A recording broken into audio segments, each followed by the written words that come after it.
evening, everyone. Welcome to a brand new episode of College Blitz, our first inaugural episode here on FTSN.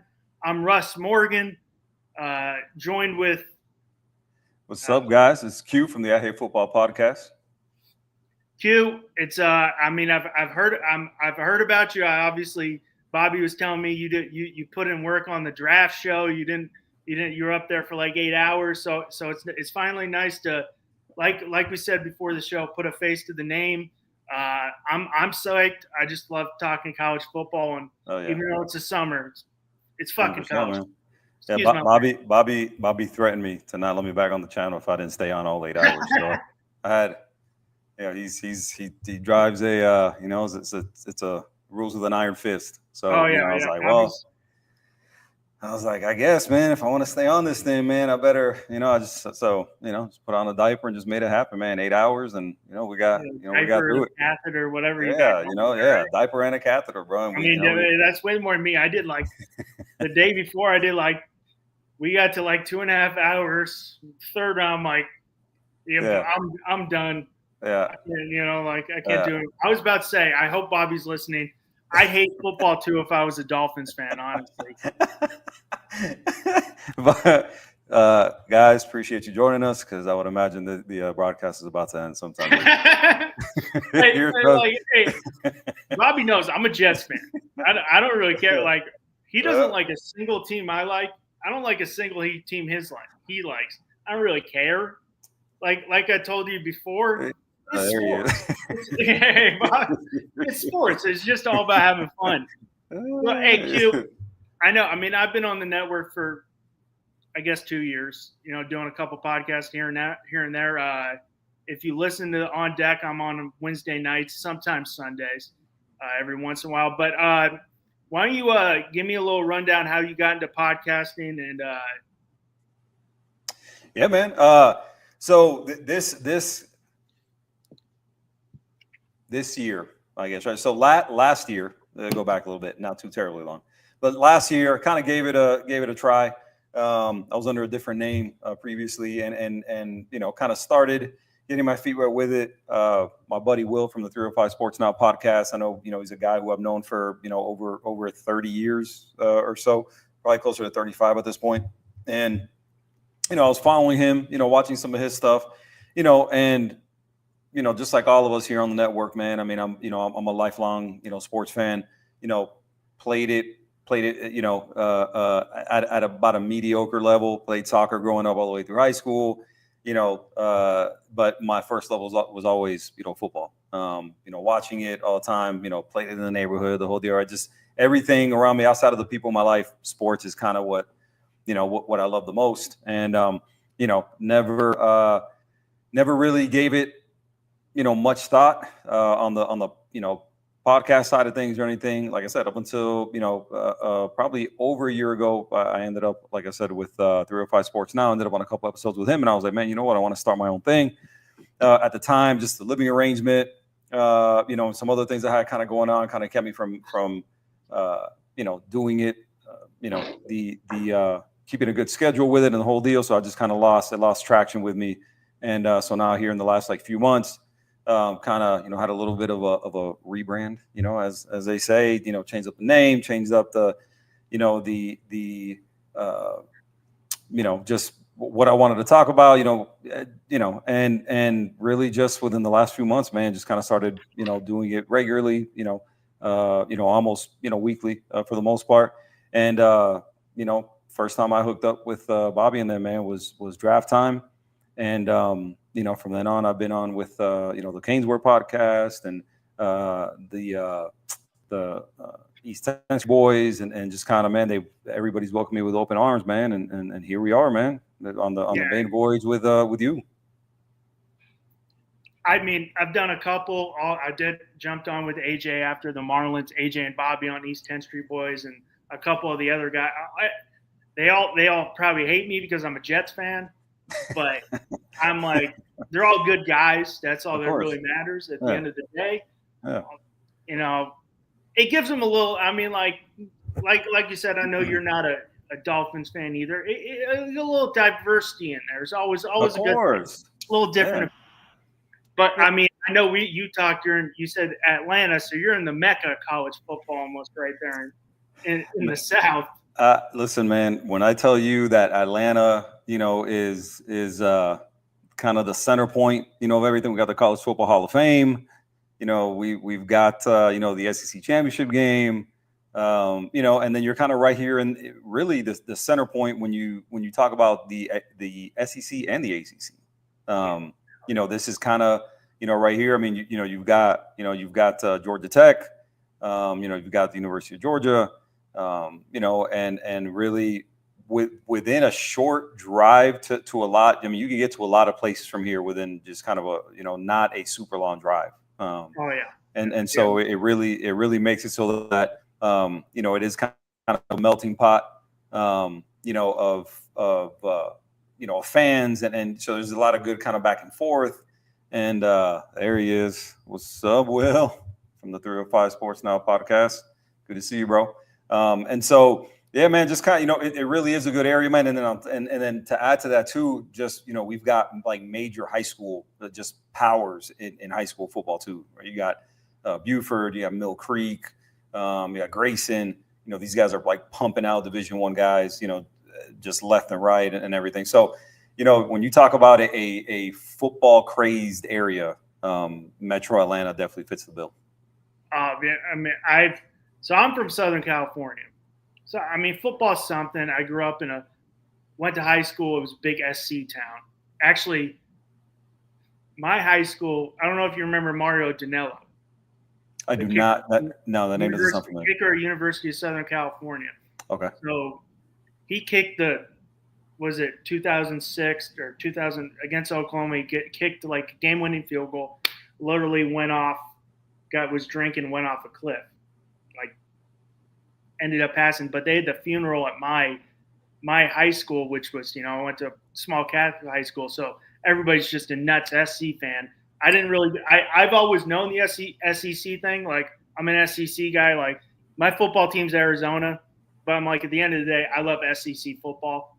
Like, I know it's better than everything else. I'm like, this football is great. I didn't get it. And then I moved to Nashville, which is, hit and miss with a lot of tourists. But I found my small dive bar, and you show up on a Saturday and University of Tennessee's playing, and it is just fucking packed in.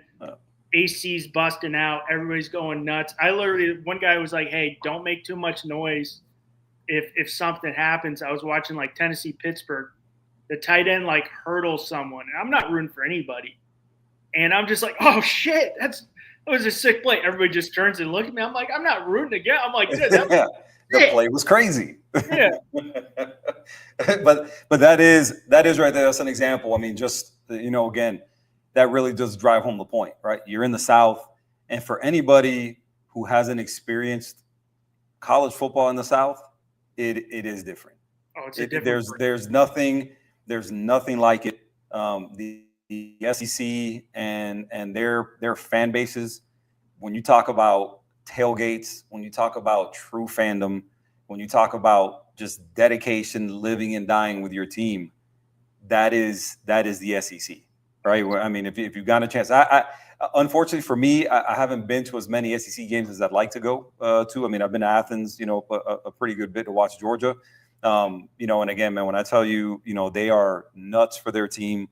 Even in the times where they weren't great. Obviously, right now they're one of the premier teams and the premier programs, and not only in the SEC but obviously in the country, having recently won back-to-back championships and everything. But I mean, it's. Like I said, it is absolute craze. I mean, it is obsession, right? I mean, Georgia Tech, you get the fans kind of in the city and kind of sprinkled, in the area. But by and large, the state of Georgia is a University of Georgia state. I mean, I had buddies who ended up going to the TCU Georgia game, and they got ripped off. They're like, bring it, because it was a SoFi, so they're in LA. They spent like $600 and they're all jacked. I'm like, that was a terrible football game. I went and was it 2017 at the Rose Bowl. My sister was at OU, so we got student tickets. So I paid like $150. Right.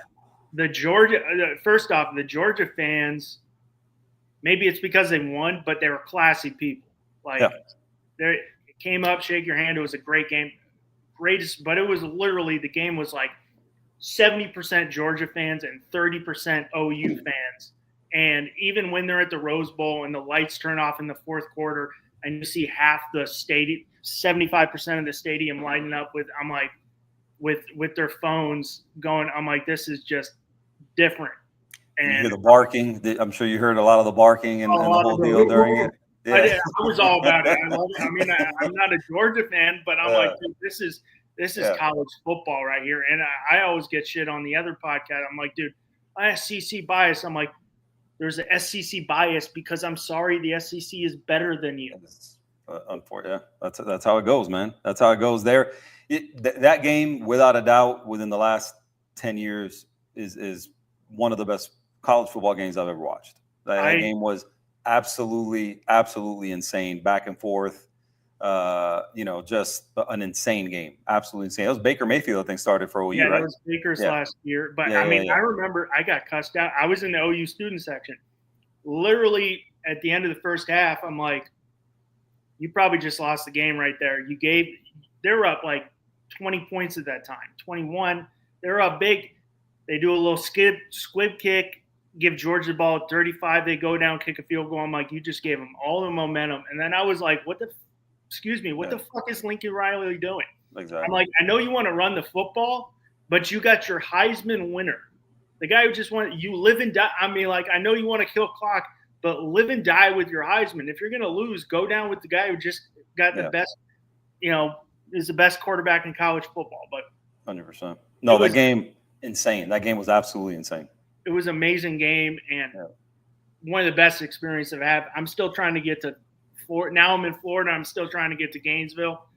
I was there last year. I was there last year for the opener for Florida Miami. I was in Gainesville for that one. So I actually like Florida. I think Florida could be really good this year, but that schedule is nuts. Yeah, no, 100%. No, yeah, we're going to see how they're able to navigate that. Without a doubt, I think there's a lot of hype, behind DJ Lagway. We'll see, man. I don't know about DJ Lagway, bro. Like, time will tell. 5-star, big kid, talented, the whole deal. I don't know, man. We'll see. We'll see how it goes, with him. Yeah. But time will tell. He didn't really convince me last year. With granted, he was a true freshman and the whole deal. I think he's more athlete than quarterback at this point. But we'll see what the future brings for him, in the SEC. Speaking of which, had the SEC meetings down in Destin, Florida. Poor them. Rough existence, man. We gotta go work in Destin, Florida. Be there for a week, and we gotta go to meetings for 2 hours. I get it. Like when I was in Nashville, everybody's like, I'm gonna go to Destin, Florida, to go to the beach. Now I'm in Bradenton, so I got Siesta Key, I got Anna Maria, which is like two. I'm like, people are like, I go to Destin. I'm like, dude, this. First off, I love the Pacific Ocean. I love it, and that shit is too cold, bro. I get it, but it's hot as hell here in the summer too. It's like you go to the beach in August, it's like a hot tub. But the beaches down here on the Gulf, on the west coast of Florida, the best beaches ever. Southwest. I know. Yeah, me and Bobby got into. He tried to say it's North Florida. I'm like, it's Southwest Florida. I'm not North Florida, but I mean the beaches are gorgeous. Yeah, 30A. Have you been to any of the 30A beaches? Nah, Siesta, Lido. Hey, listen, man. I've been to them a bunch, and I've done beaches like all over Florida, man. On both coasts, top to bottom. Bro, those 30A beaches are really, really tough to beat. And, like Clearwater, all that. Like, I'm a huge fan. Love Clearwater, St. Pete, all that through there, man. I love it, man. Those 30A beaches, though, they are, Miramar, all that, Destin, Panama City, Santa Rosa, all that stuff through there, man. I'm telling you, it's not bad. It is not bad, man. That sand. And again, man, listen, it's the beach at the end of the day, right? And I've always said, rainy day at the beach beats a sunny day at work. Any day. 100%. Any day. 100%, man. Like, beach is my favorite place to be. The only thing might be better is a Saturday on college football. Yes. You got a Yes. couple beers. You got a cooler Yes. full of beers, and you just sit down. You wake up at 9 a.m., watch College Game Day, and just Great sit for on the that. couch all day. Mm-hmm. Yeah, but But what's good about that? What is good? The thing is the time of the year dictates that for us, right? Because now you're in the fall, so it's really for 90% of the country. You're not going to the beach anymore. You get your lucky people down in very southern Florida who are still able to go to the beach. Then because again, born and raised in Miami, I've been on the beach on Christmas Day. Like I know what that looks like. But for 90+% of the country, it's a very easy transition. Like I can't get to the beach, so guess what? I'm going to be a football junkie Saturday and Sunday. It's kind of an easy transition. It just happens naturally. So no, yeah, I'm definitely with you there. But we got you. You're sorry, I cut you off there. My bad, Q. No, man, you're good, bro. You're good. But man, like I was saying, these guys got together in Destin, Florida. Those poor guys. They had to work. Down in Destin, and I'm sure it was tough, and I'm sure they made it work. But one of the things that came out from these meetings down there in Destin was Greg Sankey telling everybody how much tougher the SEC was to play in than every other conference in the country. He delivered like a 6-page manifesto to all the reporters, using all kind of metrics, saying how the SEC is just so much tougher than everybody in every other conference. And Danny Cannell, who being a Miami fan, being a University of Miami fan, and him being a Florida State fan, clearly not a fan of his. And he's on X or Twitter. I don't know if you've ever seen anything he tweets. I don't know if you're following him. I know he's on. I can't remember the name of his podcast, but he is very, very vocal about a lot of things, right? And comes at a lot of people sideways on a lot of different topics. But he just tweeted, I think it was, I don't know if it was this morning or yesterday or something like that.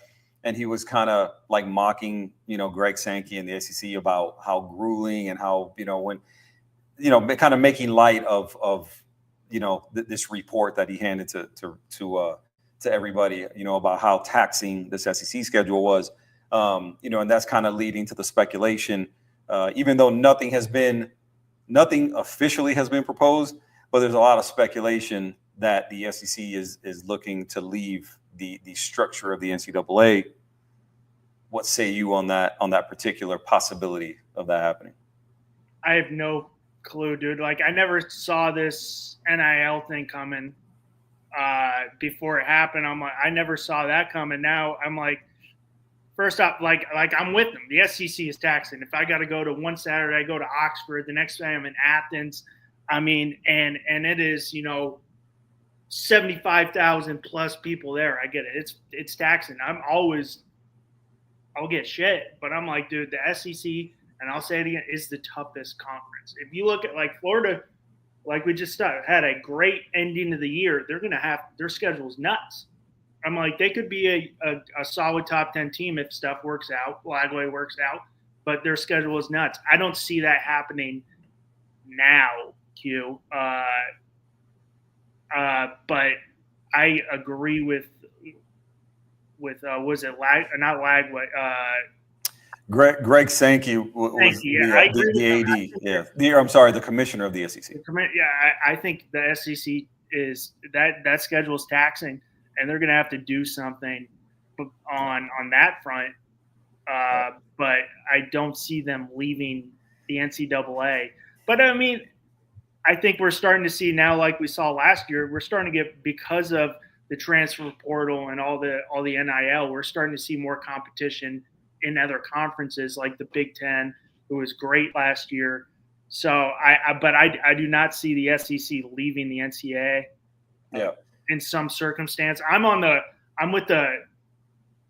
I don't know. I'm a big Nick Saban guy. I don't know. Yeah, I mean, I love him on game day too. I think he's a fucking genius. Excuse me. I think that was a good addition to the set for sure. I think he definitely brings a less kosher type view which I like. I think it brings a little edge to the set, which I like. I mean, it's like sometimes I'm like, all right, Kirk, Reese, Pat, shut up. Saban knows more than you. Just let him go. Yeah. And like, I'm with him. I'm like, the reason he probably wanted and left Alabama is because of this NIL. So like, it's getting out of control. Like we've seen this past offseason. But on the SEC leaving, I don't see that happening anytime soon. I don't see what the point would be to leave. I don't see how that would work, in my opinion. I don't know what yours is. This is my thing about that even being a topic of conversation, right? It's like, so to what end? Like so you're leaving, right? Let's say, and again, before I even get into it, let me just be upfront and honest.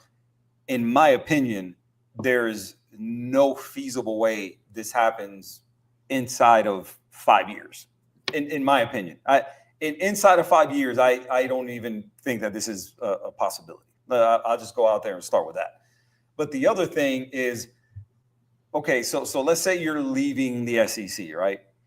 Okay, so who's coming with you, right? I mean, who are you bringing along with you? Because you can't leave the SEC. Like, you need other conferences, right? I mean, this can't be. I mean, even if you want to model yourself after the NFL, right?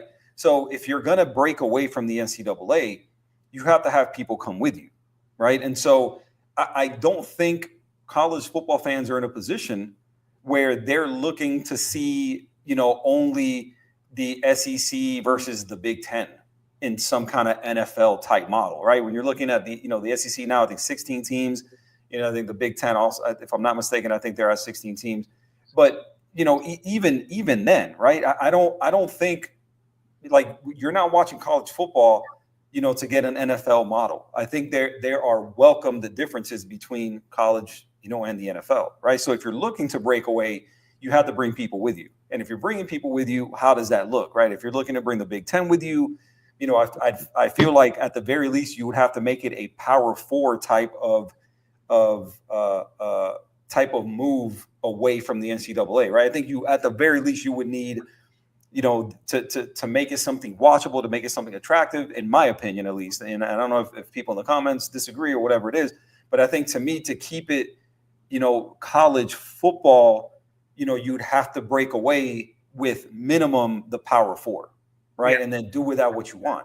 I mean, you threatening to leave on some level, I think now what I do think that signifies is the very, very beginning, right? The very, very kind of tip of the iceberg of this at some point becoming reality, right? Because I don't think this even gets brought up, if again, like the saying goes, right? Where there's smoke, there's fire. And I think right now there's just a very, very small amount of smoke. I think it's just the right amount of smoke to get the conversation started, right? And I think when you're looking to possibly make that next step, there's so many things that come into play, right? And because when you're looking at it, okay, you're going to break away. And a lot of us kind of in this mindset where I know, for example, for me, college football in terms of the NCAA, that's what matters to me the most, right? And I know obviously you're a big baseball guy. Obviously, we were talking about the regionals and the whole deal.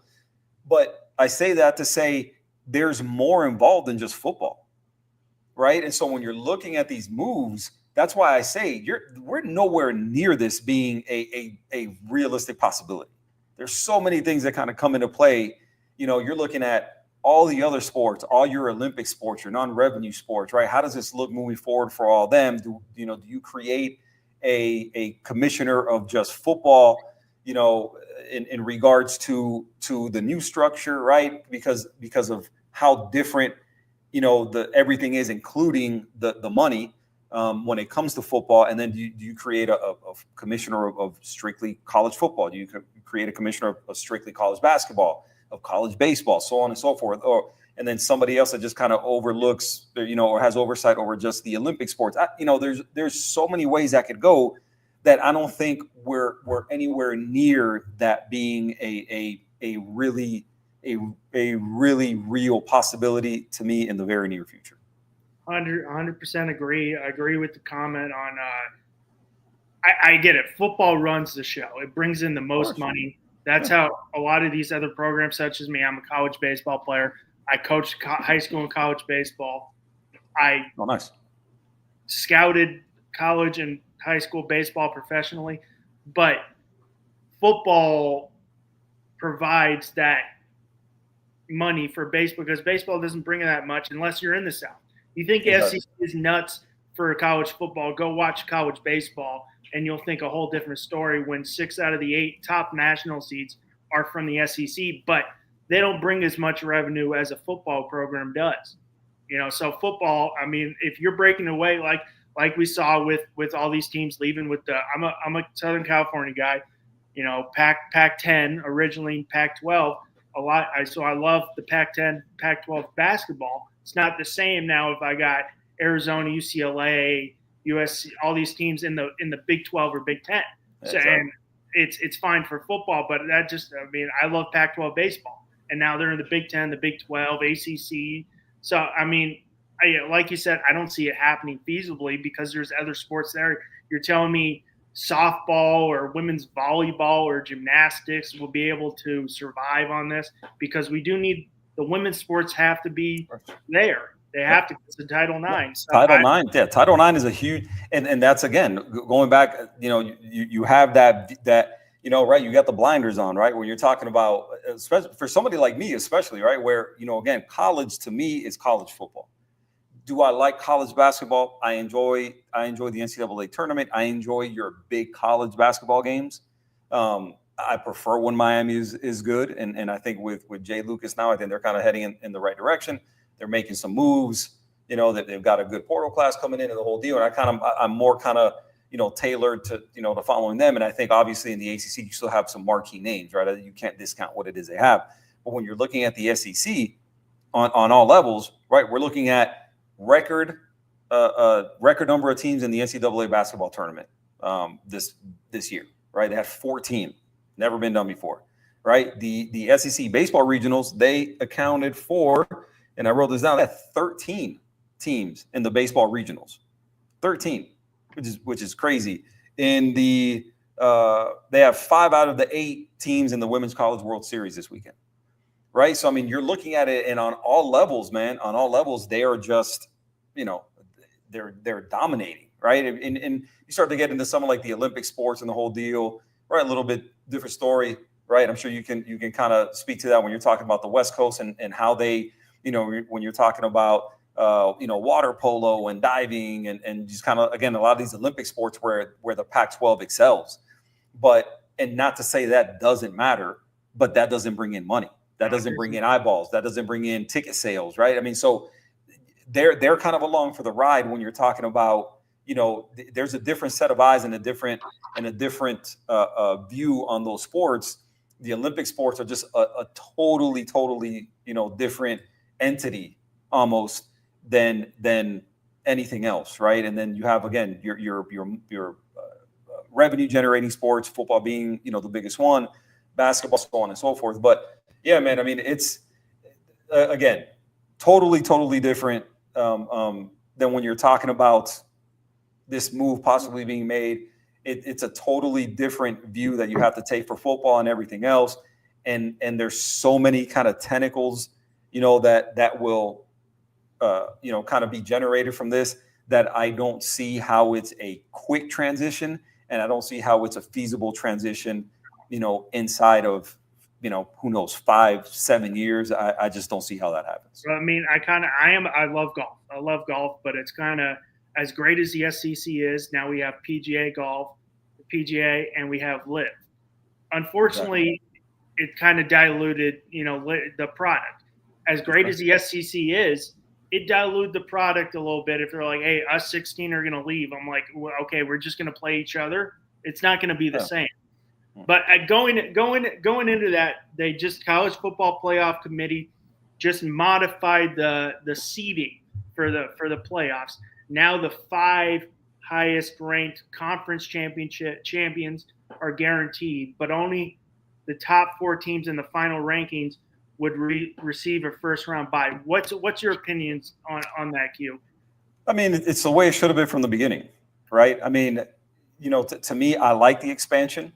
I thought 4 wasn't enough when you talk about, a sport with over 130 teams that have the possibility of being in the running.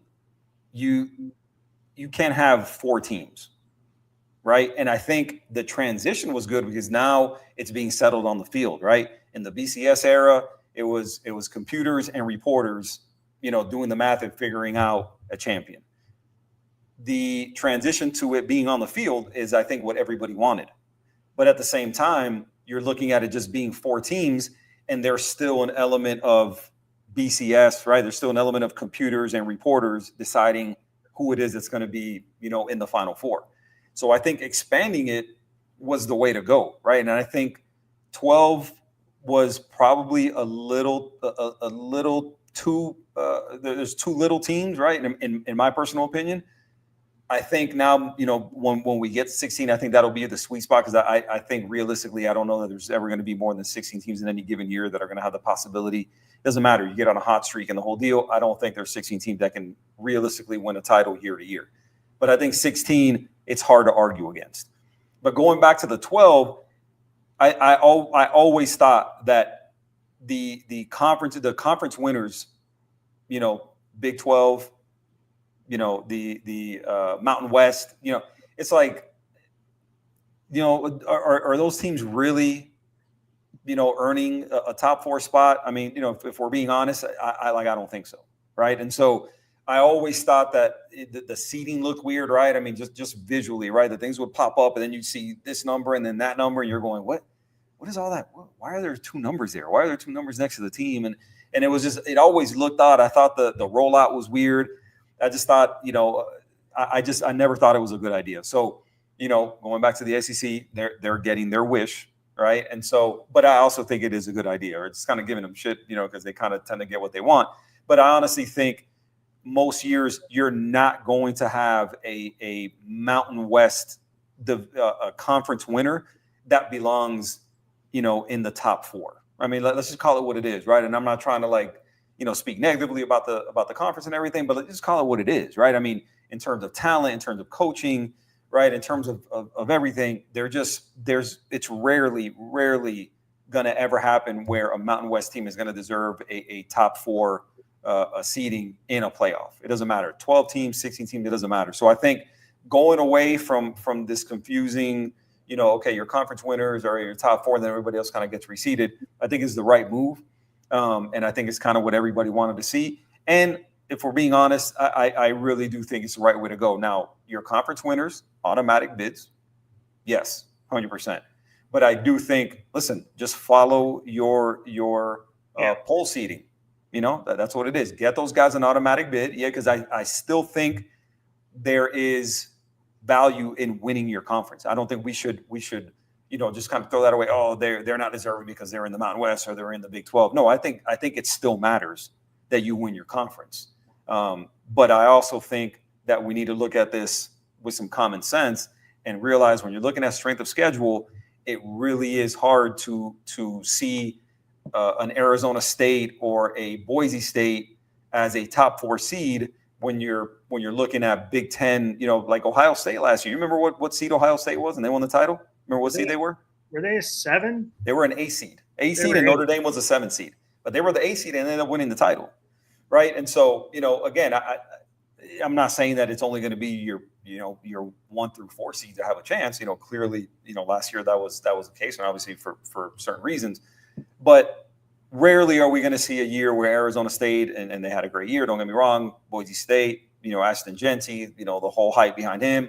That was great theater, great TV to watch and everything. But I think everybody can agree most years those teams are probably not going to deserve a top 4 seed. And I 100% agree with you on that. On the 12 team, I'm a little opposite. I'm a negative sports fan. As Mike Greenberg says, there's 2 fans. There's optimistic fans and there's pessimistic fans. And I'm a New York Jets fan, so I'm very pessimistic. So I'm usually negative. So I did not like the 12-team playoff just because There was crap football game. Like I might have saw one good football game the whole time. I was like, there were some beatdowns. I'm like, I'm not seeing good product on the field right now. So I was like, all right, I'll step back. Let's give it another year. I'll try not to be so negative. I 100% agree with you. I was rooting for Boise State so much. I love watching. I like that underdog, but I'm like, did they deserve a top 4 net? A bye? No. I mean, I watched a handful of Boise State games. Ashley Genty was running the ball in the fourth quarter the whole time, and we saw him against Penn State. Once you take Genty out, the team's not the same. So I don't think they deserve that 4 seed. So I think like you said, I 100% agree with you. Just going straight for, yes, you won your conference, that's great, but going straight for to get that bye is better because I mean I know it didn't work out, but Georgia was great this year. Ohio State, Big Ten was amazing. They could have just. There's a lot of teams that didn't get a bye that had to go into the fire, and it was probably it also goes in. It might have been a better thing because you saw that all the top 4 teams ended up losing when they came back. They got that first game. So I mean, but I like you said, that's the way it should be. It should just be like, hey, you top 4 in the ranking, you get the bye, you win the conference, congratulations, you're in. But you didn't have the strength of schedule to deserve a bye. So I agree with you on that. Yeah. The metrics when you're looking at the Big 12, when you're looking at the Mountain West, I mean, you're looking at teams that are playing inferior competition, and I think. For as much as I give certain SEC fan bases, a little bit of shit in terms of, the outcry and the whole deal, and like just to digress just a little bit, one of the most annoying things to me on the planet, and sorry, Bobby, I was about to use the F word, and I'll refrain. One of the most annoying things to me on the planet is hearing SEC fan bases chant SEC, SEC, SEC. Like, I don't understand it. I've never understood it, and I never will. Like, if you think for a second that I am rooting for a rival for the sake of the conference, then you don't know me. Like, look, and I hope we got some Florida State fans hopefully watching, and you can comment, if you want. I will never, ever root for Florida State for the sake of the ACC. And as a Miami fan, there is 0% chance that I will ever root for Florida State in anything. And it's vice versa. I don't football to knitting to underwater basket weave. I don't care what it is. I hope they lose everything they ever participate in. I'd be totally okay with that. I'll never root for them for the sake of the conference ever. And I don't understand how you get that from Auburn, Auburn versus Alabama, right? Georgia, Florida, right? All those rivalries and everything. And you're sitting there chanting SEC, SEC, SEC. Like, and you're like, do you know what a miserable existence it is for Auburn when Alabama was just running the whole show? Like you're having to hear, this is how much distance separates them. And then on top of that, they're dominating. They're taking everybody you want in recruiting, winning titles in the whole deal, owning you in the Iron Bowl. But when they go into the playoff and when in the whole deal, and like you're still chanting SEC, SEC if they're playing, Oregon or Ohio State. Like that boggles my mind. That absolutely boggles my mind. But anyway, again, going back to that, it's one of those deals where common sense has to kind of play out. You're looking at the seeding, and you are looking at all the metrics that get provided to, because again, at the end of the day, there are only 12 spots, a bunch of teams in the running, and you have to, the records are just the very beginning, right? Because again, not every 10-2 record is created equal, right? A 10-2 record in the Mountain West or in the Big 12 is not the same thing as a 10-2 record in the SEC. So that has to be taken into account. And I think now with this change and with the new seating structure, I think that gets taken into account and really order is restored when you're talking about, the teams that are going to get in. I mean, I think it's good. Like we saw Clemson, who won the ACC this year, but I'm like, would you tell me Clemson, just because they won the ACC, would have deserved it, which they didn't get it, but would have deserved it by? No. Mm-hmm. Did Arizona State? No. Ohio State, Notre Dame deserved it more. Texas, Georgia. I mean, there's a lot of other teams who deserved it more than a Big 12. But Boise State, as I love the story, I loved watching Ashton Genty, but like you said, the competition is just not as good. No, it doesn't. It doesn't add up, man. It doesn't add up. And I think, for example, like in the ACC, right? SMU won the conference, or they made it to Charlotte to play for the ACC title, and obviously, they ended up losing to Clemson. But again, they didn't lose a game in the ACC, but they also avoided Miami and Clemson in the regular season. All right, their only losses to a good BYU team, but they made the ACC title game without having to play the two best teams in the conference, essentially, without having to play Clemson or Miami. So that's kind of where I can see people's uproar when you're talking about these teams being considered, and when you're looking at the record and you go, okay, yeah, they're 11-1, but we got to dig a little bit deeper into that record, because 11-1 in the ACC most years is not going to equal 10-2 in the SEC. So I can see where Greg Sankey, I can see where athletic directors and coaches are looking at this and going, hey, listen, we need to be considered a little bit more because of the quality, because of the depth, because of the talent, because of the coaching, right? Like, most years we're going to be head and shoulders above most conferences. That's just how it's going to go. I mean, I agree. I was like, on the SMU, I'm like, all right, it's great. SMU, you're having a great year. Mm-hmm. Who the hell are you playing? Yep. You didn't play Miami, and you didn't play Clemson. I mean, and this might rub some of you the wrong. I mean, the same thing. It didn't work out this way. I was listening to Canes Ware podcast, and like the last week they got put below Alabama. Like, how is this happening? SEC biased. I'm like, unfortunately, it's not that. I mean, just look at, unfortunately, your strength of schedule this year wasn't all that great for Miami's perspective. Now, it all worked out. They ended up losing for you. I'm sorry about that. I picked Cam Ward to win the Heisman, so I watched a lot of Miami games. I was like, dude, this guy's electric to watch. He's fun.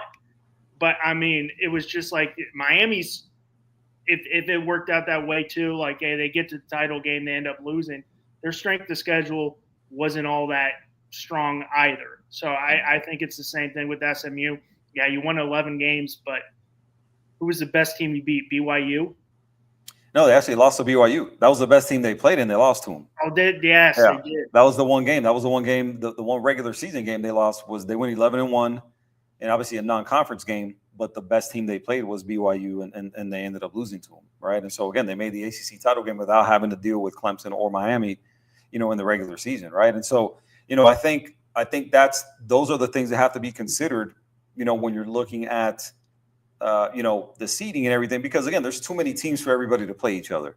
I think when you're looking at the NFL model, you get a true division champion because everybody plays each other. You play all your division rivals twice. You play 6 division games in the NFL, and that gives you a true division winner, right? Where again, in college, you just because of the way the schedule breaks down, you avoid some years the best teams in your conference, and you're still able to win the regular season title and make the conference title game, because scheduling just makes it so that sometimes some teams' track is a little bit tougher than the other teams in the conference, and so that's kind of, the difference, right? When you're looking at the NFL model, the college model, again, there's too many teams in college.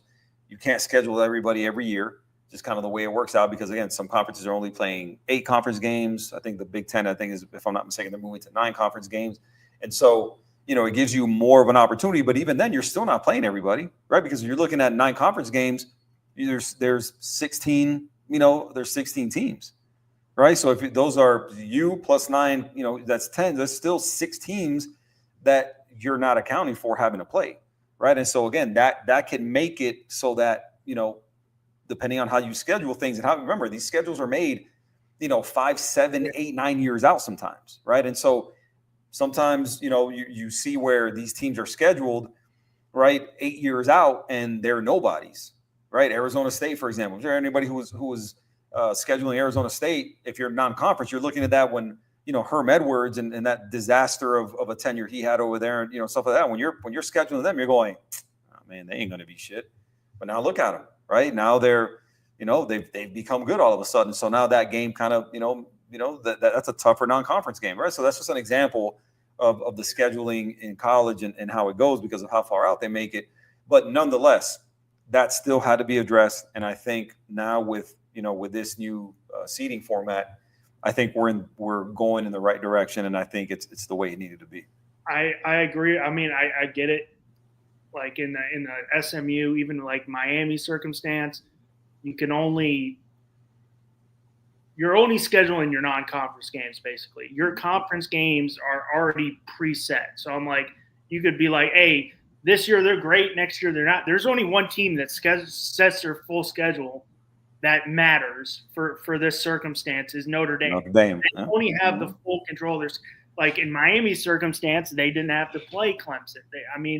But you don't have control of your conference schedule. Those are preset. No. SMU, it's preset. So I mean, like on the other hand, I'm like, hey, we played who's on our schedule. We lost one game. We beat everyone. So I'm like, there's something to say that because on any given Saturday you can lose. Yeah. No, and both things can be true, right? Both things can be true in that, hey, listen, we played who they told us to play, right? Listen, right? If I'm Kevin Jennings and I'm the quarterback at SMU, I go, hey, don't look at me. I didn't make the schedule, right? But by the same token, you can still compare schedules and look at the metrics that come with it and go, hey, yeah, that's one loss, but this 10-2 team in the SEC or in the Big Ten, look at their strength of schedule, look at what they had to run through.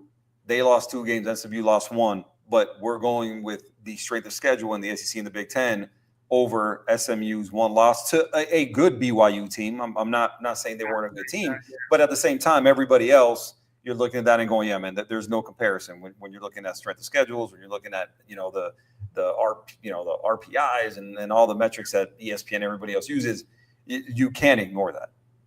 100%. I mean, it's just, I'm all for, I'm like, I get it. Great job, SMU. You made the title game. I want a better product on the field. I want, if we're going 12, I want the best 12. I'm sorry, I want the best 12 football teams, not the best 100%. teams. I'm like, I want the best football. And I didn't see that this year when SMU just got shellacked. Yep. Or, I guess it was bad because Oregon got, was the best team in college football all year, and they got killed too. But that's the other thing with this reseeding. Yep. Ohio State, even though they didn't make the title game, was still one of the better football teams, if not 100%. All year. Yep. So, that 1 loss, you're looking at the way they lost to Oregon, right? A great game, just a mismanagement by Will Howard there at the end, where he didn't get down in time, and the whole deal. But, still, there was no shame in losing to Oregon, in that particular instance, right? Oregon ended up being the number 1 seed in the playoff. Right? Can't lose to Michigan. Yeah, man. Man, listen, what saved Ryan Day was winning the title, because now. 100%. Yeah, because what are we looking at? 3-4 straight losses to Michigan right now? And so, you got to fix that. If you're Ryan Day, clearly the more talented team, even though Michigan has some dudes drafted. Spent a lot more money. Yeah. That roster, is incredible, and testament, to the fact that obviously they won the title, and where guys got drafted, how many of them got drafted, and even then what they're bringing back, right? You could have the best player, on defense in college football, and Caleb Downs. you're going to be loaded again, right? Say again. You could have the best offensive and defensive player. Yeah, no, 100. Yeah, Jeremiah Smith this year could be the best, the best player in college football. I think, we'll see what happens with them at quarterback. Obviously, there's talent there, there's just not experience. So we'll see, who they're going to trot out there, at quarterback. But yeah, man, that team's going to be loaded again. They're going to be, loaded on both lines of scrimmage. The receiver, they're going to be loaded. They're, we got 4 or 5 star running backs. It's talent talent replacing talent. Like those guys just, again, there's I've always said there's a handful of teams in the country that pick and choose. Everybody else recruits. And Ohio State is in that handful of teams that they don't recruit. They pick and choose. If they want you, more than likely, they're going to get you. Everybody else has to recruit. You're looking at Georgia, Ohio State, Alabama. Obviously, while Nick Saban was there, we'll see how Kellen DeBoer does. Clemson for a little while was there. I don't know that they're there now. But there's a few teams that pick and choose. Everybody else recruits. Ohio State is in that category where if they want you, they get you. It's just how it goes. Well, it's the best, one of the funniest things I ever Saban say, and he was like, it's like you didn't know what you're going to get on Saban with game day because he's a little dry. I'm a dry humor guy, so I love it. And like I like Saban too. I'm like Saban is like a Belichick to me, or like a Harbaugh. He's like, I'm a dick. I don't care what you think. This is what I like. I'm not trying to change myself for you. This is who I am. But the best thing, he goes, you spent $20 million on your roster and you don't win it all, your shit out of luck. And it's like, hell yeah, Nick, just coming out hot. Yeah, and listen, I think moving forward, the NIL era is going to be interesting, and it's going to be really interesting to see how sustainable it is moving forward, right? And I think a lot of people are wanting some parameters when you're looking at either a cap or obviously rev share kind of being a thing now. I think moving forward and everything. I think there's some kind of precedence and establishing some kind of structure where there's a little bit more parity, right? When you're talking about what teams are able to spend and the money coming in and the whole deal. But, there again, right, when you're looking at, what, why they could be looking to kind of break away from the NCAA. I mean, you're already seeing where, again, this is where we've gotten, right, where it was like, we're not paying players, and they push back on it. Okay, we're going to pay players, right? We're going to pay players, but it can only be third-party collectives, businesses, the whole deal. Because remember, the spirit of NIL was, hey, listen, this is pay for work. You have to do appearances, you have to do radio shows, you have to do autograph sessions. But it's turned into pay for play, and everybody knew that's the way it was going to go, right? And so again, we went from we're not paying them, now we're paying them. This is the way you can pay them. Okay, cool. Now essentially it's pay for play. So it's again, we're kind of moving further and further away from the grips of the NCAA. We're moving more. Remember, and also coaches weren't able to be involved in NIL negotiations. Well, that's changed. Now schools and coaches are able to be involved in NIL negotiations. So little by little, we're going more towards the conferences governing everything and the NCAA essentially being toothless, in all this. And so, again, it's going to continue to evolve. It's going to continue to be essentially what the SEC and the Big Ten want. But again, we're moving in a really interesting direction. The playoff seeding is just part of it, but so much of it that comes into play, NIL and everything like that, is part of it also. And in the near future, we're going to see where we are. Again, this thing could look totally different in 5 years than it does now. If you look back, pre-NIL, obviously, it's totally different. And so, it's going to be continuously evolving, going to be continuously changing. And these programs that are able to keep up with it and are able to get ahead of certain things and forecast certain things are going to be the ones that are going to be successful, long-term in this era and whatever follows. Well, yeah, I mean, speaking on the NIL and that was where I was going to go and ask you. So you kind of read my mind, but do you think, obviously what we saw this year with Nico Iamaleava, I hope I got that. Iamaleava. Yeah. Do you think we got to change something? Because now it's, like you said, it's pay for play. We got guys who are like, I'm going to hold out. Do you think it's like, hey, you commit to this school, you got to stay? Like we got Nico, who was making $2 million a year. He was like, I'm gonna sit out of the playoffs. Do you think it's now, like you said, we got to cap it? Because now it's like, hey, you're if I have a contract for an employment and my contract's for another 2 years, but I think I've outdone that, I'm not going to be like, I'm going to hold out until you give me more money. and they're workers now. They're not they're employees. They're not student athletes as much anymore. I mean, I wouldn't do that if none of us would do that as an employer. Be like, hey, I deserve more. I'm gonna hold out until you pay me more. And now, like, I'm not blaming Nico. I think he got a lot of bad advice on that circumstance. His dad. But, oh yeah.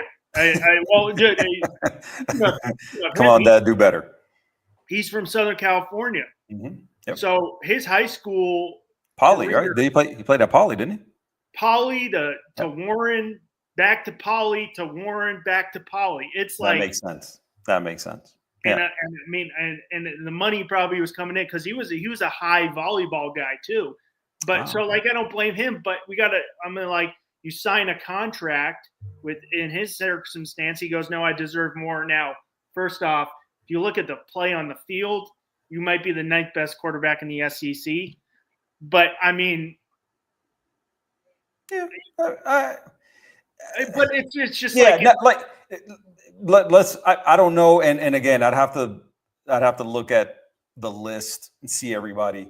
But just the names that come to mind, kind of like quick. He wasn't a top half of the SEC quarterback for sure.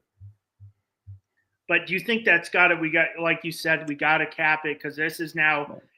I'm gonna leave. I'm just gonna go. I transfer. I think it's funny to hear people say, "Oh man, it's becoming like the NFL." I think in certain instances, I think in terms of a organization, I think some of it resembles the NFL, kind of. But I think the NFL has parameters in place. Like you can't sign a deal in the NFL and 6 months later go, I want more money. Well, I take that back. Can you? You can. You do whatever you want, right? Can your agent start to make noise? Oh man, we shouldn't know. You sign the contract. If you don't show up for mandatory, training camp, you will be fined. Yeah. Right. And that doesn't exist in the NCAA, right? The deal that Nico landed when he came out of college, he was essentially the first real big NIL figure when you're looking at the very recent, history of NIL. He was the first person that I ever remember a school actually putting out numbers for and saying, hey, this is what we're paying this guy. I remember the graphic and everything. I remember seeing it on Twitter and going, holy shit. It was like 3 years, $8 million. And that was NIL came into play in 21. That was his last year in high school. So he landed at Tennessee in 22. And again, it was a 3-year, $8 million deal. And I remember just thinking, I was like, damn, like, NIL is like really here. Like we're really paying these dudes, right? I'm with you on and definitely on Saban, like NIL, name, image, and likeness. Now they're not making I get it. Like back in the day, I think players probably should have been able to make some money off signing jerseys, doing some. Now it's just like, hey, we're the NFL. You go out and play, you get paid for that. It's not the same circumstance of just being able to make money off your likeness. It's kind of gone into, we're just paying you to come here and play 100%. Football. Yeah. And if you don't like it, I'm going to leave, Exactly. Yeah. And I think, again, going back to that, right, when people are like, oh man, it's like the NFL. Well, it's like the NFL in that they're getting paid, but it's unlike the NFL in that there's zero parameters in place. Because if you listen to everything that was going on with Nico and right, Big Nick is, what they call his dad or whatever, he's kind of the one, he's the straw that kind of stirred the drink. There was rumblings of him holding out during the playoff. Yeah. Like there was rumblings that he went to the, I don't know if it was Heupel or if he went to the athletic department or whatever it is. And he was clamoring for more money and threatening to hold out during the playoff. Right. So when you're looking at comparing college football to NFL, I think the only real comparison is the fact that they're getting paid. But when you're looking at structure, when you're looking at parameters, when you're looking at safeguards, when you're looking at, when and how, these things can be addressed, the parameters are in place in the NFL where they're not currently in place in college. And I think Nico kind of took advantage of that, obviously from everything that, that people are saying with the direction of his father.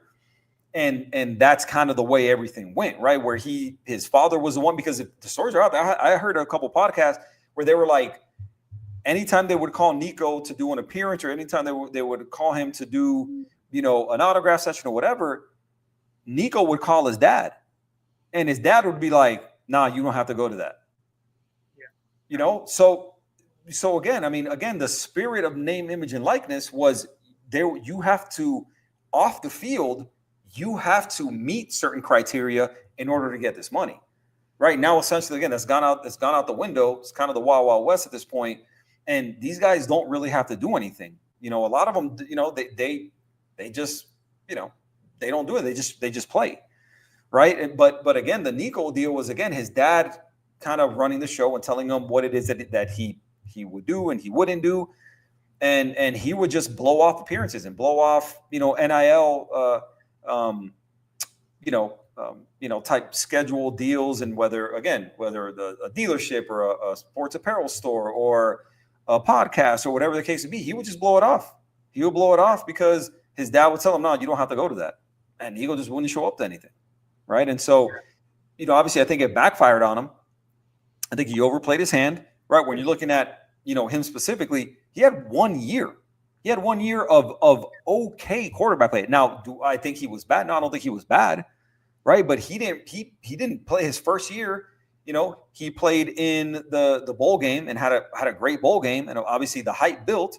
And then coming into 24 had he had a good year, right? Yeah. But when you look at Tennessee and how they won, how did Tennessee win?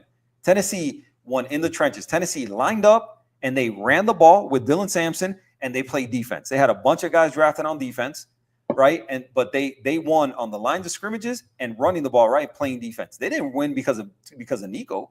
Nico wasn't Cam Ward, right? Like the Canes won because of Cam Ward. Oh yeah, 100%. Right? When you're looking at Tennessee, they weren't winning, because of Nico. Like the guy was like 90th in QBR. I mean, I can't remember the numbers right off the top of my head. Like 195 yards a game. Exactly. And the guy, he threw, I think, like 17, 18 touchdowns and like 9 picks or something, like, and don't quote me on that, but it was somewhere in that range. He didn't set the world on fire. He wasn't Jackson Dart, in the SEC, right? We're talking the SEC. He wasn't, Jackson Dart, he wasn't Carson Beck. He wasn't a lot of quarterbacks in the SEC. Right. So I think he overplayed his hand, right? Like my buddy Will is saying right there. He had no leverage. I agree with you, definitely. Yeah. He had no leverage, but for some reason he thought he did. He overplayed his hand, ended up at UCLA. Well, yeah, he's closer to home and everything. But what does that matter? You're going to a mediocre program in a conference where you're going to get smoked most games that you're going to play, and then you're going to get hit over the head in a ridiculous way on taxes. So where's the win? It's like 1.15. He might come with like 700. Yeah, the taxes are nuts in California. Yeah, so exactly. I agree. Mediocre. I would say he was a back. I would push back on mediocre. I don't think he was mediocre. His team made the college football playoff at the end of the day. I'm not saying he's a top 5 quarterback in the conference. No. Like, he wasn't. 5 to 9. They weren't, like you said, they weren't winning because he was dominating. Exactly. He wasn't, but he definitely 100% overplayed his hand. Yeah. Without a doubt. And got screwed. And I think you can probably speak for this. I'm from Southern California. UCLA doesn't play on campus. UCLA football does not sell out the Rose Bowl at all. It's empty. So you're going to go from Neyland Stadium, which is Mecca, 103, 105. There's somewhere in that range. Right below the big house, the biggest stadium, where it's packed with nuts Vols fans, and you're standing on that field and you're below the ground and you look up and it's to the Rose Bowl, where you might have 10 to 15. And I know you probably speak of this because when University of Miami got rid of, was it the Orange Bowl? Orange Bowl, it's not the same playing the game at Hard Rock because you got to travel all your students to Hard Rock from Coral Gables. So you're not going to get that same game day experience. Even though I'm not a Miami fan, I'm like, I'm not. I mean, I was born in the 90s, so I don't know the I've seen enough football to know, but I'm like, dude, this is college football here, where I got a field on campus. I can get all my students there and pack it out like they do in the SEC. He's going to have, 10 to 15. And the UCLA fans don't care about the football. It's not going to be the same. No. But I overplayed his hand, and, I wish him all the best. That's all. I'm not rooting against him. Yeah, no, and you don't, you hate to root against a kid, and I would imagine I can't even. I take that back. Now I would imagine I can only imagine the DMs, the tweets, everything coming his way after he left, because you talk about a passionate fan base. The Vols check that box, right? Those guys are maniacs for their team, like most SEC fan bases are. And, you left, in a way that, was just kind of low down. It felt dirty, right? It really felt like you were kind of trying to take that program hostage. And honestly, again, as a fan of college football, and somebody who doesn't root for Tennessee necessarily, like I thought it was good to see the program and Josh Heupel go, nah, man, kick rocks. 100%. Yeah, kick rocks, man. Nah, because again, now at that point, you take the program hostage, and that sets a blueprint for everybody else that wants money, right? That sets a blueprint for everybody else to go, oh, so that's all we got to do. That's all we got to do is we got to threaten, such and such, and then we're going to get a raise. Like, oh, hey, here we go. I'll do the same thing, right? And so again, I think it set a good precedence in that you're like, no, man, safe travels. But at the same time, when you're looking at, and I didn't realize that high school, transferring back and forth, but when you're looking at that, and now you're looking at him now in college, right, as an NFL team here, because he's going to be draft eligible, here after this year, right? So if I'm an NFL team scouting this guy, and he's going to leave, like there's no way that guy's going to stay in college. I wouldn't imagine he's going to stay in college, because again, he's shown that money is the most important thing to him. But even as money, being important to him, again, made a poor decision. When you're talking about the type of offense that you were going to play in, more than likely, with the type of coach you were going to have, right? That would have benefited you and prepared you way more for the next level than going to a school like UCLA. The only thing UCLA provides you is being closer to home. It didn't provide you with a better offense. It didn't provide you with a more competent coach. It didn't provide you with better exposure. It didn't do anything to elevate your brand. It didn't do anything to prepare you for the next level. When you're looking at preparation and everything like that, which is what you needed in order to be somebody who was highly regarded, especially in next year's quarterback draft that is going to be loaded, your best bet was to stay at Tennessee.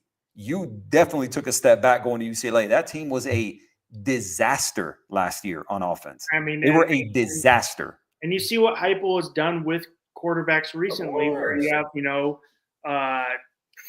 excuse me, I can't remember his name with Detroit. I just dropped the ball. I had it. For Detroit, the starter in Detroit? No, the backup from Tennessee a couple of years ago. I know, right? I was like, had it right here. Now I can't even think of it. Damn. Man, I have to. Man, you stumped me right there, man. I know. I literally know this guy is, and I feel like an idiot right now, Q. No, you're good. And I'm sure as soon as I see Hendon Hooker was a cast off. See what he did with him. Joe Milton was the same thing at Michigan, who's got a cannon of an arm. Like Dallas now. Or no, I'm sorry. Yeah, he's in. Yeah, right. He got traded. Yeah, he got traded from New England to Dallas. You see what Heupel does with quarterbacks that Nico could use if he was fully in. Which, we're just going off stories here. Who knows? They're not an insider, but it doesn't sound like, of the stories where we've been hearing, he was fully bought in. But I agree with you. I agree with Will. There's got to be some type of cap on it. Something's got to change, or it's going to turn into the wild, wild west, like you said. Yeah, no, I mean it's you can't have it, continue on this path and it be sustainable, man. I mean, you have to have parameters in place, man. You have to have, the same way that they're discussing, going back to only one transfer window. Right now, you have two of them, and the whole deal, it causes too much chaos, man. And I think along with that, the cap, on NIL and when you're able to negotiate, right, the same way you do a transfer window. I don't need a negotiating window. Obviously, something you may want to discuss. obviously I would imagine that has to be, has to come in the off season and everything, right? Because come on, man, like during the playoff, like you're holding the team hostage, like during the playoff, like right then and there, you need to know that like that needs to put the rubber stamp on, you know what, the moment this season ends, that guy's out the door. Like I'm not bringing that guy back. Like how the hell are you going to do that to us? Like we're in the playoff, and your dad is hitting me up talking about we need more money. Like come on, and did you see how Josh Heupel found out about Big Nick trying to get more money? I don't know if you heard that story, if you read it or anything. No. He hit up Dan Lanning at Oregon. Oh, Dan Lanning at Oregon. Yeah. So he hit him up and it was like, hey, man, what you got for us? And Lanning told him to kick rocks. And then Lanning hit up Josh Heupel and was like, hey, your man is looking for more money. Like, that's how that went. So that's what I'm talking about. Like, that's literally the Wild Wild West. Like, that's literally, I mean, you're shopping this kid in the middle of a playoff run. Like, literally leading up to the playoff, you're calling a different university to offer this kid up and say, hey, how much money can you give us? So that right there, I mean, that's tampering, like I don't know, reverse tampering. I don't know what you call it, but again, you're looking at it and you're going, that's got to stop. Like that's got to stop. So again, moving forward, I think there are things that I think need to be put in place. I think common sense has to prevail. You're already taxing, college football staffs. It's become a year-round job, right? There's no off season anymore. It's kind of become, a little bit similar to the NFL. I don't mind it to a certain extent because that gives us plenty to talk about, being that we are the College Blitz show. So I think it gives us plenty of storylines really throughout the year to talk about. And I think the NFL has done a masterclass in that, right? I mean, they own everything, right? They own, when the season starts, they own, Thursday, Sunday, Monday, but even in the offseason, they own the headlines, right? They've made it so that every couple of months, they give you a million storylines to talk about. It's combine season, it's draft season, it's rookie mini camp, it's OTAs, it's mini. All right, so I mean, they've done such a good job, right? Free agency is a big deal, schedule release is a big deal, everything is a big deal in the NFL, and I think college has kind of taken that blueprint and they're making it so that it's a year-round coverage type deal. And again, great for us, but I also think there's some things that really need to come to the forefront and be enacted, right? And have, again, some kind of parameters and some kind of there's got to be timetables and there's got to be some windows that are open and then close, and we don't have to revisit it for a year. Because in the NFL, it's different in that you can have umpteenth amount of coaches in the NFL, right? In college, it's different. In college, you're only allowed to have 10 coaches. You have your graduate assistants and you have your analysts, but those guys are limited in the participation in terms of what they're allowed to do, in the whole nine. So I think there's got to be some parameters in place moving forward to allow for that. It's also like we're looking right. Speak of the NFL and there's nothing on this where it's like, hey, an NFL player like Trey Henderson's the big one right now.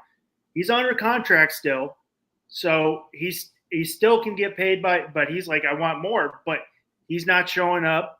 He's holding out. I'm like, that's great, but you're getting fined every time you're not showing 100%. Up because technically, you're still under contract. I'm like, hey, hold out, but you're not getting paid for this time. So that $3 million, hey, you missed 15 days of camp. We're taking some money off that because you're not there. Exactly. Yeah, and listen, again, just like we mentioned, right? The only similarity from college to the NFL is that they're getting paid. The structure and the discipline essentially is in place in the NFL, and that is a known commodity, right? Hey, listen, I'm going to hold out and I'll take the fines. That's how it goes. And listen, not to get off topic too terribly much, the Bengals, that's them being a disaster because Trey Hendrickson, if I'm not mistaken, I heard earlier today that he accounted for I think it was like 45% of the sacks in Cincinnati, and they were terrible on defense. And he accounted for that many sacks.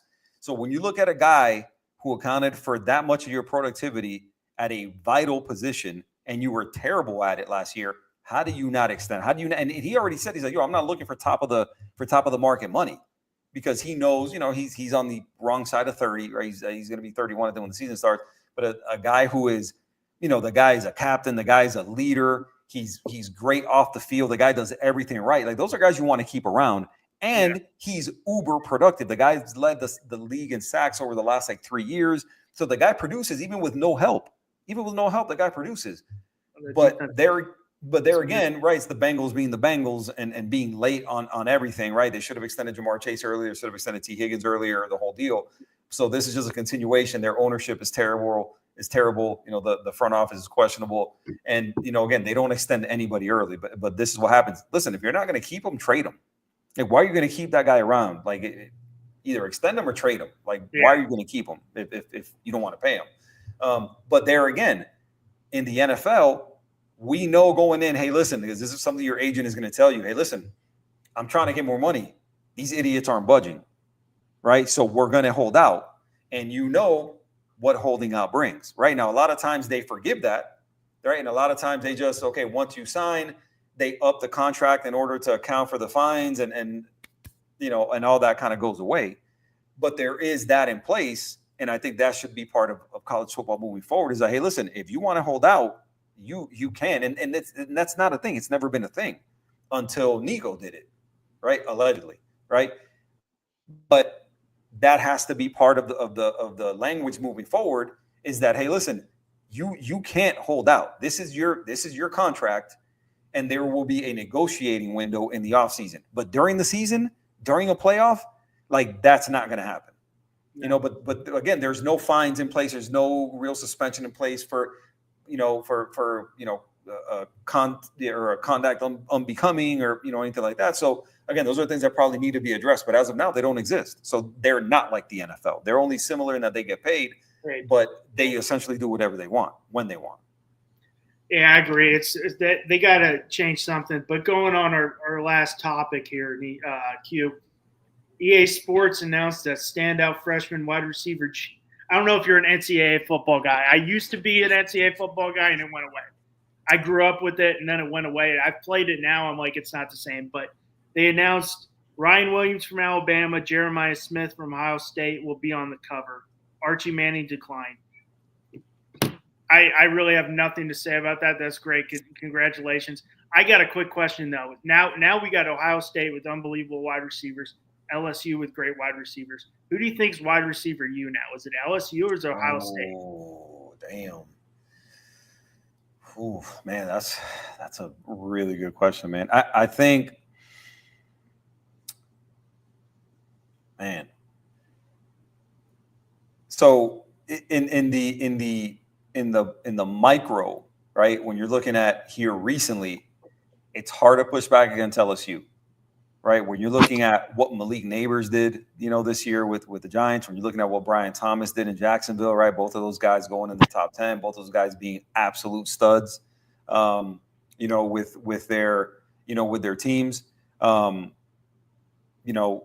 it's hard to push back against LSU. You're looking at, when you talk about Ohio State and what it is that they put out recently, I don't think any of the guys, that Ohio State has put out, are doing what Malik Neighbors and Brian Thomas are doing. I think overall, if you're looking at kind of a more, just a bigger picture, right? I mean, they've been known, as wide receiver even though, again, I think that, I think there's some guys that are just like you can't miss, like Jeremiah Smith. They're not developing him. Jeremiah Smith is a superstar. He's going to be a superstar at whether he went to Toledo or he went to Ohio State.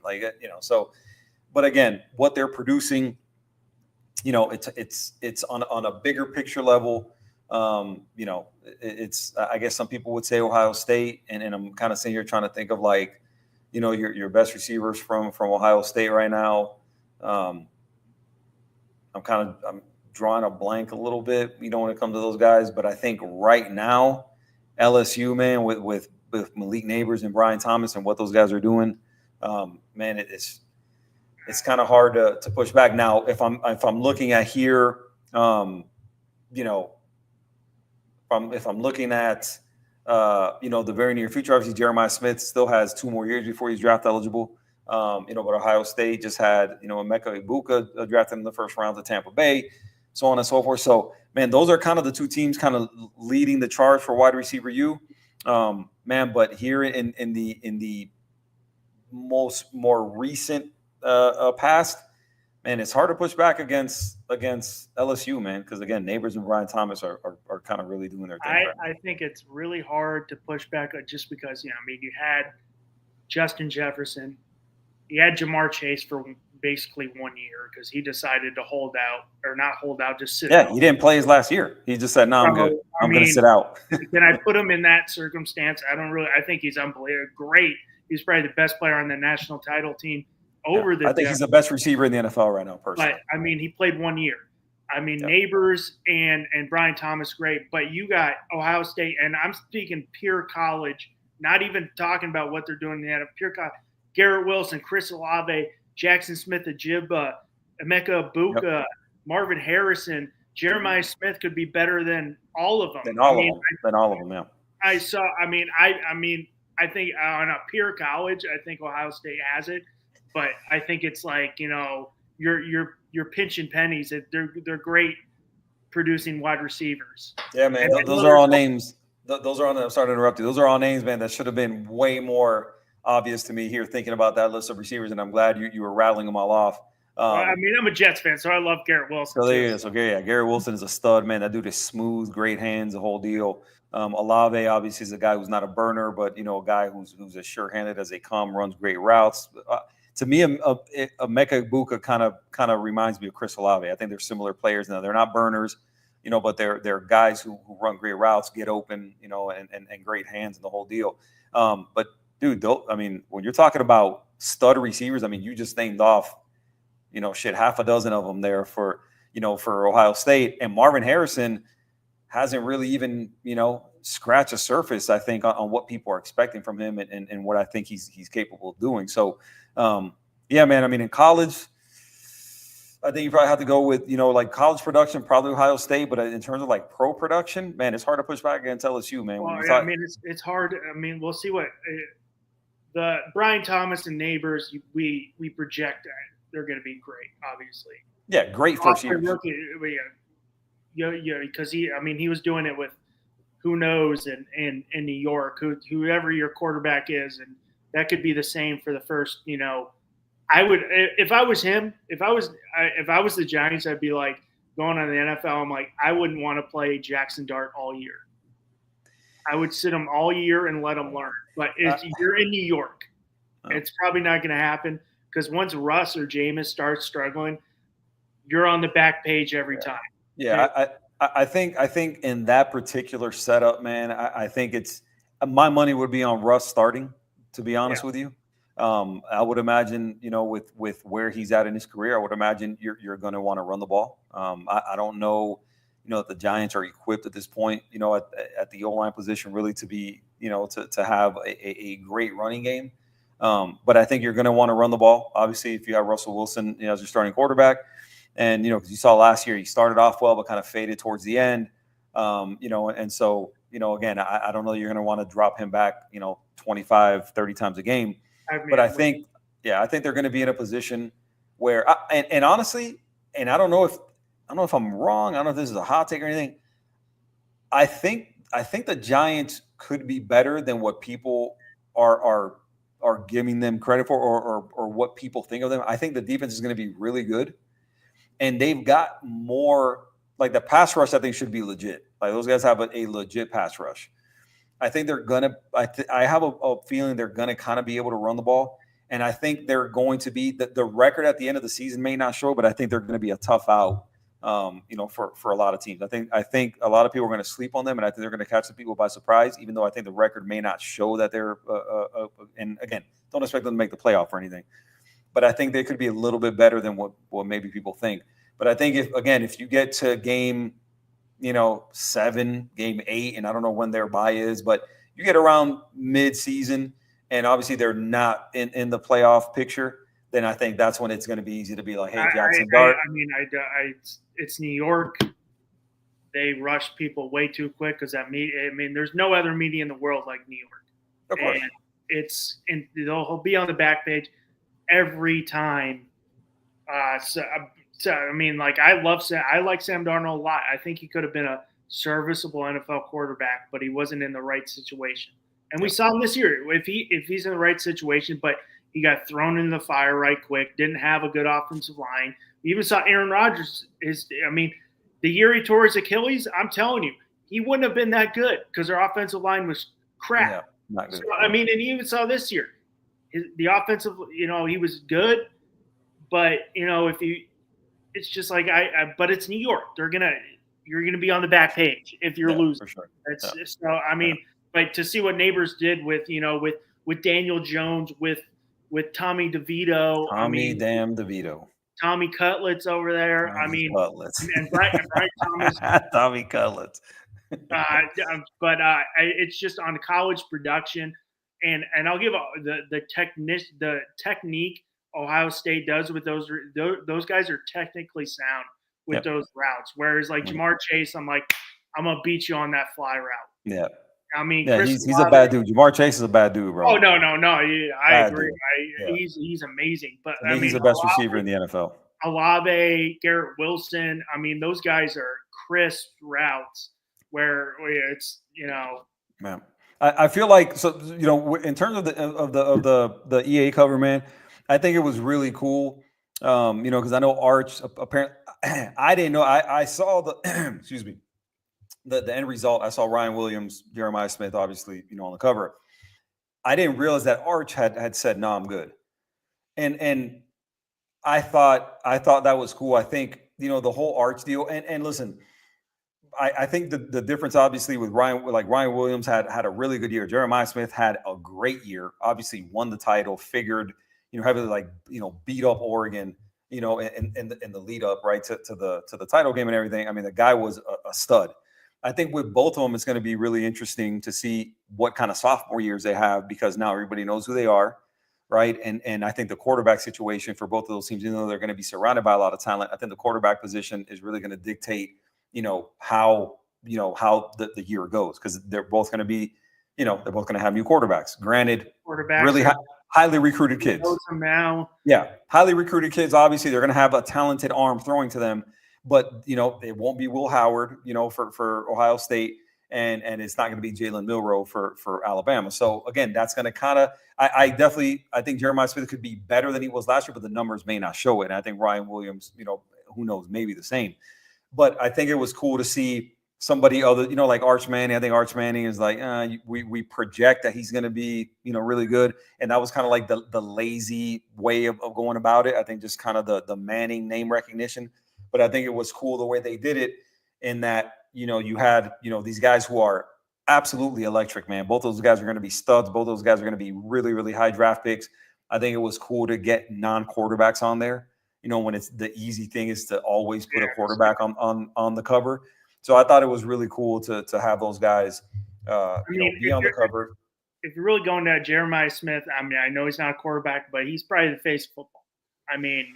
If we're really getting, I know he's not the sexy. He's probably the best offensive player in football, and the offense sells. That's what puts seats in the. Yeah. No, I would not push back on that. I wouldn't push back on that at all. And I coming on an NFL and talking about Arch, and like this year's, everybody's like, it's a weak draft class. It's a weak draft class. Arch Manning's going to be the number one overall pick. I'm like, first off, you don't know if he's going to leave. Second off. No. You're going off projection. He has played 2 games against 2. He's done nothing. Yeah, he's done nothing. I'm like, I was a baseball scout. Everything's projection as a baseball scout. And baseball, your top 50 draft picks don't even might not even make the MLB like they do in the NFL draft. But I'm like, 26 is so great. I'm like, yeah, we're projecting 26 class being so great. But at the end, it could be not as good. And exactly. Arch could do what Peyton did to us and just say, I'm going to, Peyton decided he's going to stay another year at Tennessee. He could do the same thing. Yep. So, yeah. He doesn't come from meager, beginnings. Clearly, with that last name, he doesn't need the money. His NIL is again, everybody speculates it's above $2 or $3 million, right, in terms of NIL and endorsements and the whole deal. So he's in a position where, one, he's never started, and two, he doesn't need the money. So there's speculation out there that he wouldn't leave, and so I think that's something you really do have to consider. I think I not leaving, but also he's got NFL people in his own family, in his camp. Yeah. And they're like, hey, we need another year. Not just speaking of Peyton and Eli and Archie, his father was played at Ole Miss too. So they're gonna be like, hey, Exactly. You can be the number one, top 5 pick, maybe the number one, but it might be better to go one more year, develop more, and come out as a better prospect, ready to take over the league next year. Because and like you said, he doesn't need the money. Yeah. He'll always be fine. But he's the whole. Oh well, we got Arch in 26. I'm like, okay, I think he's going to be great. The limited stuff we've seen, he looks very good. He looks smart, but he's played, started 1 or 2 games. And not against top of the line competition. I don't know. When you play Georgia and you're going up against that defense. What I found interesting was that he didn't play above Quinn Ewers, who ended up being a 7th round draft pick. Now, that could be by design. That could be Sark saw something that he felt comfortable, he felt more comfortable playing Quinn Ewers over Arch. But I don't know that it's nothing. I don't know that it's minute that he couldn't beat out Quinn Ewers. Now it might be. Who knows? I have no idea. I don't have any insider knowledge. But I just, for what I know about football and for what I know, about playing the best player in the whole deal, I just thought it was interesting that a guy who got taken in the 7th round, and granted, probably somebody who could have gone a little bit earlier, but nonetheless, he was taken in the 7th round, is a guy who Arch couldn't beat out for playing time at Texas. I just thought that was interesting. Who knows if that ends up being nothing? I don't know. It very well might be. But again, a guy who was that highly touted, and he was like, oh, the next big thing. Now, granted, Quinn Ewers was too. Let's not forget that Quinn Ewers was a super highly recruited guy. But the fact that essentially they came into the offseason last year and Quinn Ewers wasn't necessarily guaranteed the starting position. He took it, never relinquished it, I think is interesting when you consider where Quinn Ewers was drafted. I agree with you. Actually, we're doing the check down with Bobby. We were just covering all NFL, and he goes, what's one quarterback Miami should look for, like free agency draft?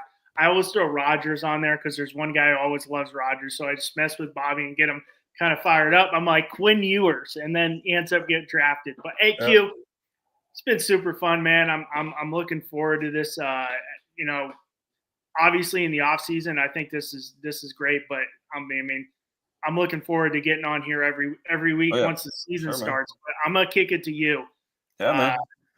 Definitely enjoyed it, brother. Definitely enjoyed it. It was a good time, man, for the maiden voyage, man. I think it went pretty smooth, man. Especially, we hadn't really, I think we met about 2 minutes before we got on camera. So I think it worked out as well as it could have, for sure, man. Had a good time. It was definitely a good conversation, man. I hope everybody, that tuned in agreed. I hope everybody in the comments agree. Appreciate Will for participating, in there in the comments, for sure. And everybody who tuned in, also appreciate you guys for rocking with us, for the first go around. If you guys can do us a huge favor, go ahead and like and subscribe to the show, to the network on FTSN Extra. Bobby and the guys have some really great things brewing and coming your way here really, really soon. A lot of good content coming your way. Hopefully, you look at myself and Russ as part of that. And, we're going to be getting on here, hopefully fairly regularly with you guys. And, it'll look coming up here. I know Bobby's working on an intro for us and the whole deal. But, as it stands now, man, still a great time and a great show. You can find me at Hate Football Pod on X. You can find my man Russ at was it Russ on Deck? Am I Russ correct on on that? Deck, yeah. Yeah. So Russ on Deck over here on X. And man, we'll be getting with you guys here really soon, man. Anything else you wanna tell the people before we get out of here? No, Q, that this was, like you said, just met you like 2-3 minutes before the show. Very easy, so that's always nice. It's nice for me because I do the on deck on Wednesday nights here on FTSN by myself, so it's always nice to talk to someone else. But I did it very easy. It was great. I'm really looking forward to the year with you. Doing this podcast will be fun. For sure, brother. For sure. College Blitz, is looking like it's going to be a fun time. Obviously, college football gives us a lot to talk about, like we mentioned. And again, man, follow everybody on FTSN Extra, man. There's a lot on FTSN and on Extra. A lot of good content on there, man. The East 10th Street boys, a lot of Dolphins coverage. There's going to be a lot of good stuff coming your way here as the season progresses. And we're looking forward to it, man. Looking forward to bring you guys some fun stuff, man. So for my boy Russ, I am Q, Bobby behind the scenes back there, and we'll get with you here really, really soon, man. Thank you guys for tuning in, and we'll talk to you soon.